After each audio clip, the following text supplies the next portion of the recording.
นมัสการเจริญพรมายังออกตนศรัทธาทั้งหลายมื้อนี้วันที่19เดือนกุมภาพันธ์ปี2026เป็นวันพฤหัสนะถือโอกาสในนามเป็นตัวแทนคณะอพส.แขวงคณะศึกษาสงฆ์แขวงผู้ได้รับมอบหมายให้รับผิดชอบเรื่องภาคเศรษฐกิจในการกะเกี่ยมการสอบเซ็งนักเรียนเก่งวิชาพุทธศาสนาคันแขวงสัญญบุรีครั้งที่5ในระหว่างวันที่25-26ของเดือนกุมภาคืออาทิตย์จะมานี้ปี2026อาทิตย์จะมานี้ฉันในนามผู้รับผิดชอบขอถือโอกาสบันทึกเสียงแจ้งข่าวป่าบุญแล้วก็เป็นการให้ข้อมูลเบื้องต้นมายังพระอาจารย์สัตถุครูบาแล้วก็ทางออกตนศรัทธาทั้งหลายดังนี้เนาะคือในระหว่างวันที่25-26เดือนกุมภาพันธ์ปี2026โดยปฏิบัติตามแผนการศึกษา5 ปีของอพส.แขวงแล้วก็แผนประจำปีของศึกษาสงฆ์แขวงสัญญบุรีปี2025-2026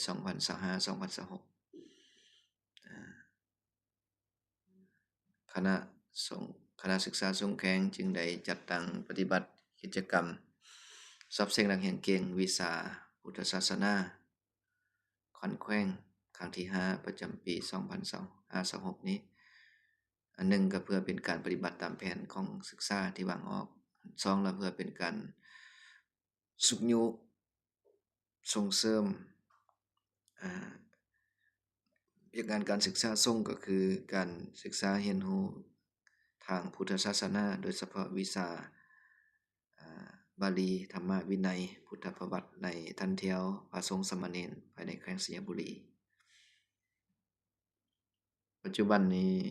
ถือว่าการหักหากะเกี่ยมก็ดำเนินมาระยะหนึ่งแล้วซึ่งกิจกรรมในครั้งนี้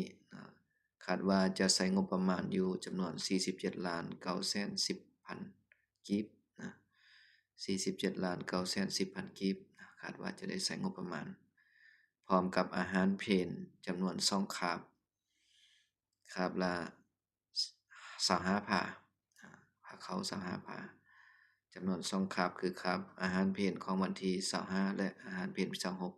26รวมแล้วก็ตกอยู่ประมาณ60กว่าล้านกีบนะมาถึงปัจจุบันนี้ก็ถือว่าการหักหากะเกี่ยมได้ดำเนินมาระยะหนึ่งบ่ว่าจะเป็นเรื่องของบทสอบเซ็งก็ดีหรือว่าการกะเกี่ยมวัตถุอุปกรณ์สิ่งอำนวยความสะดวกต่างๆปัจจุบันนี้ถือว่า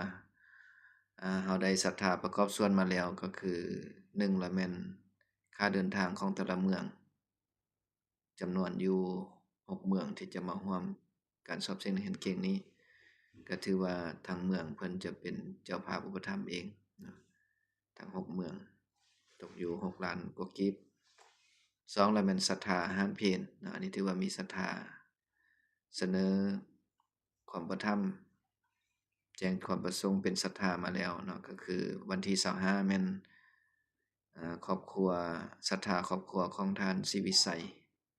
และแม่ออกสมสนิทร้านขายเครื่องสมสนิททางบ้านธนาเพิ่นเป็นเจ้าศรัทธาพาเข้าพาเพลในวันที่25สำหรับทางครูนักเรียนแล้วก็แขกทั้งหมดวันที่26แล้วแม่นศรัทธาของโรงแรมอาเวียนาอันนี้พาเข้าจำนวน25พาสำหรับทางครูนักเรียนแล้วก็แขกทั้งหมดที่ร่วมกิจกรรมในวันที่26อันนี้คืออาหารและการที่3ที่ได้มาแล้วก็คือทางคณะพส.เมืองในเบื้องต้นเนาะคณะพส.เมืองโดยการนำพาของพระอาจารย์บุญคำเฟืองเนาะเพิ่นได้ค้นคว้ยก็มีแจ้งความประสงค์ว่าเพิ่นจะได้เป็นศรัทธาอุปถัมภ์ภิกเขียน Big First GIAC ซากาเฟและน้ำมันพินเตอร์ตามแผนได้เพียงพอตามแผนที่คาดกะไว้นะแล้วก็ศรัทธาที่ได้มาแล้วก็ศรัทธาที่4ก็แม่นมีออกบุญพักอินทปัญญาอดีตการนำของแขวงอดีตห้องเจ้าแขวงเนาะเพิ่นพร้อมด้วยครอบครัวถวายน้ำดื่มมาจำนวน10แพ็คอันนี้คือที่เฮามีแล้วเนาะส่วนที่ยังบ่ทันได้มาก็มีจำนวนหลายเนาะยังจำนวนหลายโดยเฉพาะปัจจัยค่าที่พักค่าที่พักเงินบริหารแล้วก็ของขวัญรางวัลนักเรียนเก่งที่จะได้มาสอบเสียงในเก่งแข่งขันกันหั่นซึ่งเฮายังต้องการแห่งศรัทธาวัตถุปัจจัยอุปถัมภ์จำนวนหลายอยู่ฉันในนามคณะรับผิดชอบภาคเศรษฐกิจและก็โภชนาการก็ขอเชิญชวนมายังพ่อแม่ครูบาอาจารย์ทุกองค์ออกตนศรัทธาทุกท่านได้ร่วมบุญกุศลนำกันเพื่ออุปถัมภ์เวียกงานการศึกษาสงฆ์ก็คือเวียกงานองค์การพุทธศาสนาสัมพันธ์ลาวภายในแขวงสยามบุรีให้มีความเข้มแข็งมีบัตรกาวใหม่ที่ดีกว่าเก่าแล้วก็ให้สืบต่อในการพัฒนาวิธีการศึกษาให้ดียิ่งขึ้นไปอันนี้ก็เพื่อเป็นการสร้างลูกหลานผู้สืบทอดโดยเฉพาะไอ้จัวเนาะสามเณรที่กำลังศึกษาเรียนอยู่ให้เป็นสามเณรที่มีความรู้ความสามารถทางวิชาการไฟโลกและก็ความรู้ความสามารถทางด้านฝ่ายธรรมตลอดถึงคุณสมบัติคุณงามความดีอันใดก็ตามก็ขอเชิญเจริญพรได้ร่วมบุญอุปถัมภ์นำกันตามกำลังศรัทธาบ่ว่าจะเป็นปัจจัยก็ดีหรือว่าเป็นน้ำดื่มน้ำสั้นกาแฟวันตินหรือว่าจะมาตั้งโรงทานแจกจ่ายเป็นทานในมือกิจกรรมวันที่25และ26โดยตนเองก็ยิ่งเป็นการดีเป็นกำลังใจให้ครูบาอาจารย์ทั้งไอ้จั่วไอ้เนนได้ทำหน้าที่สืบไปสำหรับปัจจัยผู้ใดอยากร่วมบุญประกอบส่วนทางเป็นปัจจัยก็สามารถร่วมทางบัญชีธนาคารทาง QR Code ที่จะติดขัดแนบมานำวิดีโอนี้หรือจะมาถวายโดยตรงอยู่ที่วัดศรีสว่างวงศ์หรือว่าอยู่ที่